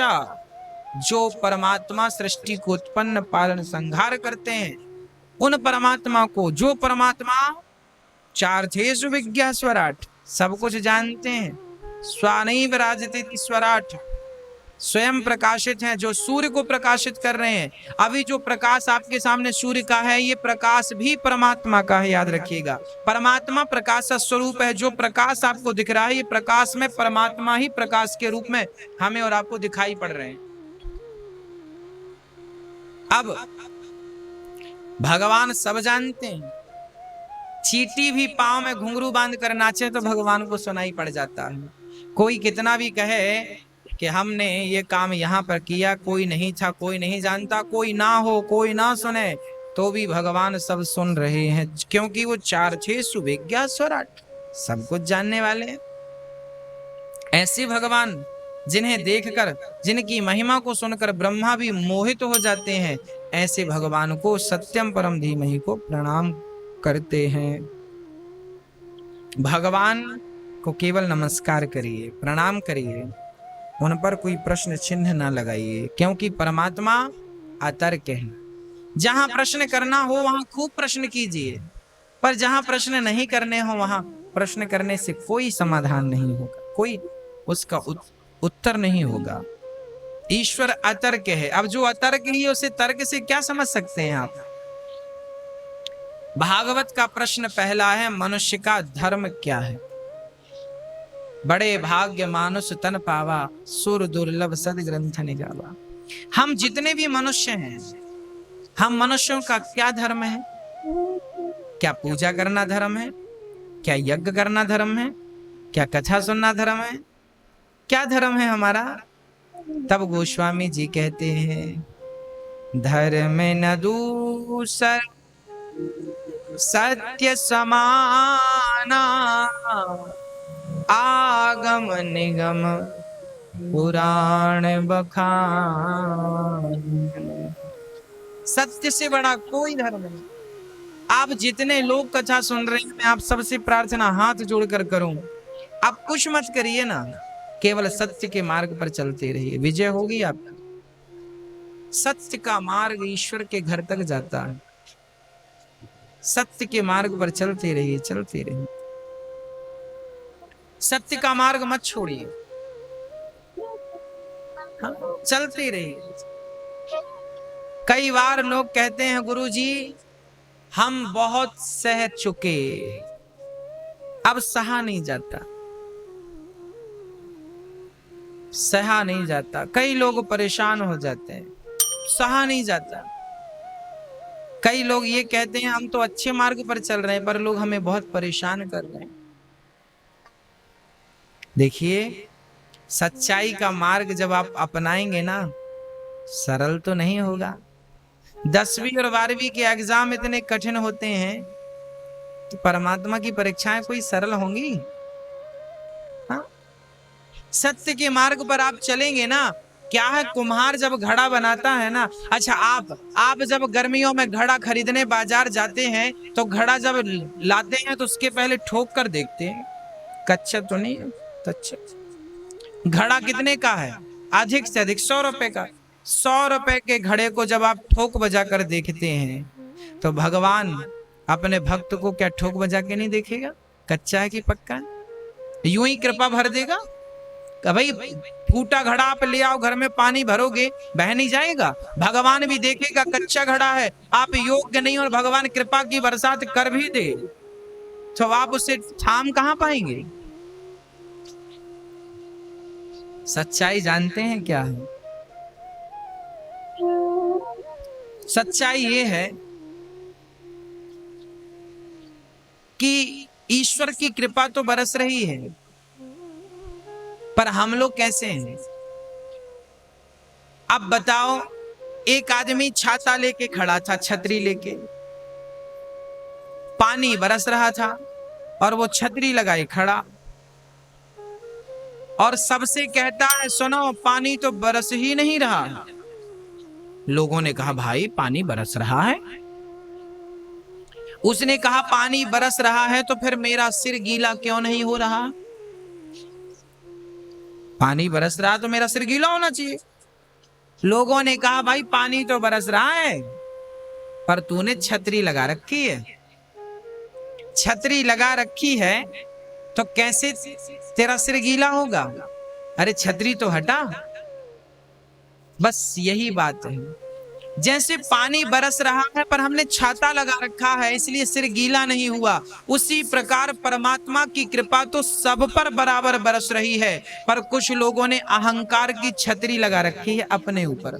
एटीट्यूड, अहंकार, ईगो, घमंड, अहंकार है, क्रोध है, नफरत की, घृणा की, ये जो छतरियां हमने लगा रखी हैं, इन छतरियों के कारण परमात्मा की कृपा हम तक पहुंच नहीं पाती। यदि हम अहंकार त्याग दें, क्रोध त्याग दें, लोगों की निंदा बुराई त्याग कर सबसे प्रेम करने लग जाएं, तो परमात्मा की कृपा तो आज हमें प्राप्त हो जाए और हम आज अपने मानव तन को सफल बना लें। परंतु क्या आप आज जितने लोग आप अपने घर पर बैठे हैं, मैं जवानों की, बूढ़ों की बात, सबकी बात करूंगा, बताइए जिनके बाल पक चुके हैं, बुढ़ापे से बाल सफेद हो चुके हैं, और जिनके बाल काले हैं वो भी सुनेंगे, बताइए क्या आपके अंदर झूठ का त्याग करने की शक्ति है? क्या आपके अंदर अहंकार का त्याग करने की शक्ति है? क्या आपके भीतर क्रोध का त्याग करने की शक्ति है? यदि है तो इसी जन्म में इन्हीं आंखों से आप परमात्मा को देख पाएंगे, मेरा आपसे विश्वास, वादा। और यदि आपने अपने अहंकार को, अपने क्रोध को जीता नहीं, त्यागा नहीं, छोड़ा नहीं, भगवान की शरण में गए नहीं, भगवान के मंदिर जाना अलग बात है और भगवान की शरण ग्रहण कर लेना अलग बात है। मंदिर तो हम रोज जाते हैं, बहुत सारे लोग मंदिर रोज जाते हैं, मंदिर जाना अलग बात है मेरी माँ, और भगवान की शरणागति प्राप्त कर लेना अलग बात है। शरणागति क्या है? जैसे एक पत्नी विवाह के पहले वो किसी पिता की बेटी थी, हाँ, पर अब वो विवाह के बाद किसी की पत्नी बन गई है, और पत्नी बन गई, अब उसका पति घास की झोपड़ी पे रखेगा तो वो वहां रहेगी, महलों में रखेगा तो वो वहां रहेगी, वो पति उसका बासी रोटी खाएगा तो वो बासी खाएगी, पति 56 भोग खाएगा तो वो 56, अर्थात पत्नी अब पति के अधीन है, जो पति कहेगा वो करेगी, जो पति चलेगा वो उस रास्ते पर चलेगी। उसी प्रकार जब हम अपनी इच्छाएं, जैसे नारी अपनी इच्छाएं त्याग देती, मेरी कोई इच्छा नहीं, पति की इच्छा ही मेरी इच्छा है, पति का सुख ही मेरा सुख है, उसी प्रकार जब मेरा अपना कोई सुख ना हो, मेरी अपनी कोई इच्छा ना हो, भगवान की इच्छा ही मेरी इच्छा हो जाए और भगवान का सुख ही मेरा सुख हो जाए, यही ईश्वर की प्राप्ति है। जब मैं इस स्थान तक पहुंच जाऊंगा कि मेरी अपनी इच्छाएं समाप्त हो जाएं और ये भाव आ जाए कि जैसे रखे राम जी रहना चाहिए और सीताराम सीताराम कहना चाहिए, जब हम इस स्तर की भक्ति करने लग जाएंगे तब आप ईश्वर के करीब होंगे, तब आप ईश्वर का साक्षात्कार कर पाएंगे। तब हम जो चिल्लाते हैं, हम कहते हैं भगवान को पालो, हम कहते हैं ईश्वर से मिल लो, हम कहते हैं भगवान का ध्यान कर लो, ये यही ध्यान है कि आप ईश्वर का साक्षात्कार कर लें। होगा इन्हीं आंखों से, इसी शरीर से होगा, असंभव नहीं है। यदि अर्जुन ने भगवान को पाया है, मीरा ने भगवान को पाया है, नरसिंह जी ने भगवान को पाया, कबीर तुलसी ने भगवान को पाया, तो हम क्यों नहीं पा सकते? हम में जो कमियां हैं हम वो दूर कर लें। यद कलयुग में मीराबाई और नरसिंह जी भगवान को पा सकते हैं, गोस्वामी श्री तुलसीदास जी, कबीरदास जी, सूरदास जी, ये कलयुग के भक्त यदि भगवान को पा सकते हैं तो हम क्यों नहीं पा सकते? क्यों नहीं पा सकते भाई? क्यों नहीं पा सकते? केवल हम इसलिए नहीं पा रहे हैं क्योंकि अभी हमने अहंकार का त्याग नहीं किया, क्योंकि हमने अभी तक अपनी इच्छाओं का त्याग नहीं किया, इसलिए अभी हम सपना भी नहीं देख पा रहे हैं भगवान को पाने का, क्योंकि हमको ये छूटती कम है। मनुष्य का धर्म क्या है? मनुष्य का धर्म है अपने कर्तव्यों के मार्ग पर चलता हुआ अंत में ईश्वर की प्राप्ति कर लेना, यही मानव का परम धर्म है। सत्य के मार्ग पर चलना ही मनुष्य का धर्म है। सेवा करना, दीन दुखियों की सेवा कर देना, असहायों को सहारा दे देना, जिसके सर पर छाया नहीं उसके सिर पर छाया की व्यवस्था कर देना, जिसके बदन में कपड़े नहीं उसे कपड़े दे देना, जिसके पांव में जूते चप्पल नहीं उसे जूते चप्पल दे देना, जिसके होंठों पे मुस्कान ना हो उसके होंठों पे मुस्कान भर देना, यही हमारा परम धर्म है, यही हमारा परम कर्तव्य है। शास्त्र बहुत है, सार क्या है?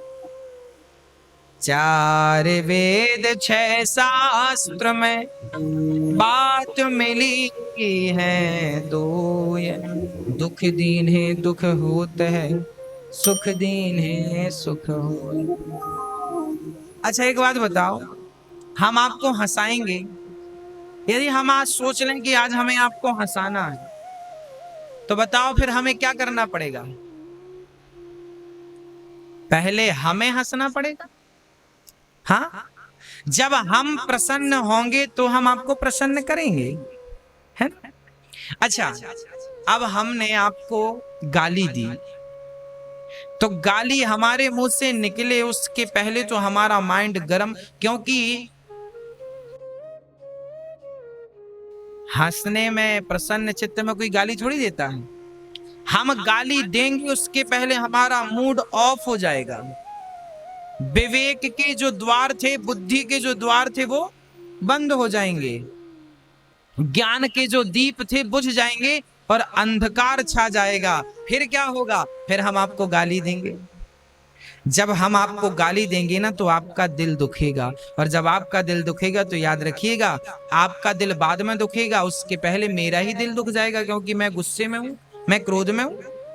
तो याद रखिएगा, यदि मैं आपको खुशी देने की भावना रखता हूं तो आपको खुशी बाद में मिलेगी, मुझे पहले मिल जाएगी। मैं आपको दुखी करने का भाव रखता हूं तो आपको दुख बाद में मिलेगा, मुझे पहले मिलेगा। अब आप ही देखिए, आप संसार को खुशियां देना चाहते हैं तो आप अपने आप खुश हो जाएंगे, क्योंकि दूसरों को तब देंगे जब आपके पास होगी। आप दूसरों को दुख देना चाहते हैं इसलिए आप दुखी हैं। आप, बहुत सारे लोग दूसरों का भला नहीं देख पाते, दूसरों की उन्नति नहीं देख पाते, इसलिए वो परेशान हो जाते हैं। गोस्वामी जी गा रहे हैं कि जब काहू के देखें विपत्ति सुखी भय, मानव जब नृपति। हाँ, जब काहू के सुने बड़ाई तो श्वास ले जन जूड़ी आई। गोस्वामी जी लिख रहे हैं कि लोग ऐसे ऐसे हो गए हैं कि दूसरों की तारीफ, दूसरों की प्रशंसा नहीं सुन सकते। आप अपना स्वभाव बदल दीजिए, आप अपना स्वभाव बदल दीजिए, बस कुछ मत बदलिए, केवल स्वभाव। आप सबके बारे में अच्छा सोचिए, सबके लिए अच्छा करिए, बस।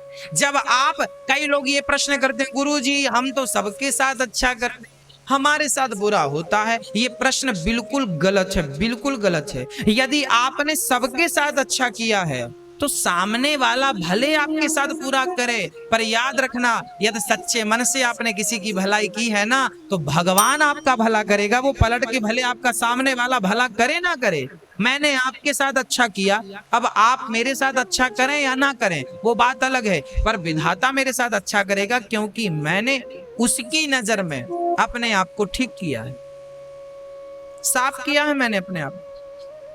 हाँ, इसलिए आप ये मत सोचिए कि सामने, हम कई सारे 100 में से 95 लोगों की यही शिकायत है, हम सबके साथ अच्छा करते हैं, हमारे साथ बुरा होता। आप सबके साथ अच्छा कीजिए, पर ये भाव से मत कीजिए कि ये भी हमारे साथ अच्छा करेगा। भाई एक उदाहरण से समझते हैं, आम का सीजन तो अभी चल ही रहा है, लगभग आखिरी है। आम, मधुर मधुर आम, आम के पेड़ पर जब आम आता है तो बच्चों से लेके बूढ़े तक आम तोड़ने के लिए क्या करते हैं? उस पर पत्थर फेंकते हैं, उस पर लाठियां फेंकते हैं। अरे भाई, आम को तुमने लाठियां मारी, पत्थर फेंके, तो उसने बदले में क्या दिया? मीठा आम दिया। हाँ, अब मैं आपसे प्रश्न करता हूं कि आम ने आपका क्या बिगाड़ा था जो आपने उसे लाठियां मार दी? क्या बिगाड़ा था? फिर भी तो उसे लाठियां पड़ी ना, फिर भी तो पत्थर पड़े ना। हाँ, कोई बात नहीं। आप आम जो है, आम को लाठियां आप मारते हैं तो बदले में वो लाठी नहीं मारता आपको, वो फल देता है। आपका स्वभाव है लाठियां मारने का, आम का स्वभाव है मधुर मधुर फल देने का। हाँ, हम अपना स्वभाव नहीं छोड़ते तो आम ने कहा जब तुम नहीं छोड़ते तो हम कैसे छोड़ दें। हाँ, तो बस मेरी माँ, ये प्रकृति का नियम है कि आप संसार के साथ अच्छाई, आम सबके साथ अच्छा करता है, सबको मीठा मीठा फल देता है, पर संसार उसके साथ क्या करता है, लाठियां मारता है। ये प्रकृति का नियम है। आप सबके साथ अच्छा करेंगे तो भी लोग आपके साथ बुरा करेंगे, उन्हें करने दीजिए, वो उनके संस्कार हैं, उन्हें करने दीजिए ना, उन्हें सोचने दीजिए आपके बारे में जो सोच रहे हैं। आपने अच्छा कर दिया सबके लिए, अब आप आगे बढ़िए, आगे का सोचिए। भगवान आपके साथ है ना, वो आपका साथ तो नहीं छोड़ रहे हैं। मैं विश्वास दिलाता हूं, सच्चे हृदय से बोलता हूं, यदि आपने शुद्ध मन से, साफ दिल से किसी का भला किया है, जी याद रखना भक्तों, आपने जीवन में कभी भी कोई भी अच्छा काम किया है ना, पुण्य का काम किया है ना, भलाई का काम किया है ना, वो ईश्वर की डायरी में जरूर। आपने चींटी को गेहूं की आपने आटा एक चुटकी आटा उठाया और आपने चींटियों को डाल दिया। उस एक चुटकी आटा से यदि 2 चींटियों का भी पेट भर गया तो वो पुण्य आपने जो किया है, धोखे से आपसे गिर गया। चलो, आपने आटा उठा रहे थे, गिर गया, चींटियों ने खा लिया, पेट भर गया, तो आपने जो पुण्य किया है वो कभी नष्ट नहीं होगा, उस पुण्य का फल आपको मिल के रहेगा। आपने किसी के साथ अच्छा किया है तो उसका फल अच्छा ही होगा, बुरा हो नहीं सकता। आप ये जरूर कहते हैं कि संसार तो हमारे लिए, भाई सीता माता ने क्या बिगाड़ा था अयोध्या वासियों का, क्या बिगाड़ा था? पर अयोध्या वासियों ने कहा ना कि सीता ठीक नहीं है, रावण के घर रह के आई है। सीता माता के चरित्र पर भी अयोध्या की प्रजा ने दामन पर दाग लगाया कि नहीं? सीता माता ने तो किसी का बुरा नहीं किया था, पर लोगों ने तो उनका बुरा किया। गर्भवती थी सीता माता जब उन्हें जंगल में जाना पड़ा।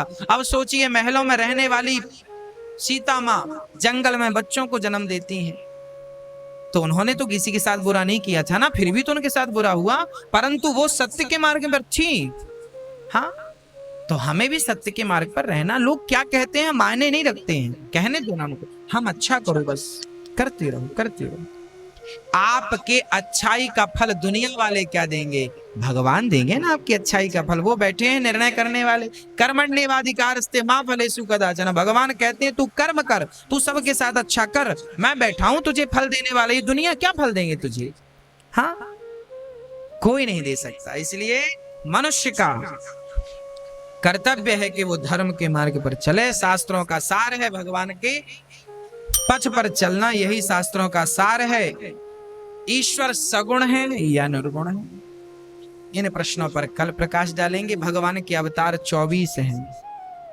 नारायण हरि कपिल देव श्री राम, हंस हयग्रीव मोहिनी दत्तात्रेय सुखधाम, नरसिंह वामन व्यास जी ऋषभ देव कुमार, यज्ञ पुरुष धनवंतरी बुद्धि कल्प की अवतार। भगवान के 24 अवतार। पहले अवतार सनकादि, दूसरे 12 भगवान, तीसरे भगवान नारद जी के रूप में, चौथे नर नारायण, 5वां कपिल देव जी, 6वां दत्तात्रेय जी, 7वां यज्ञ भगवान, 8वां ऋषभ देव जी। भगवान ने 24 अवतार धारण किए हैं।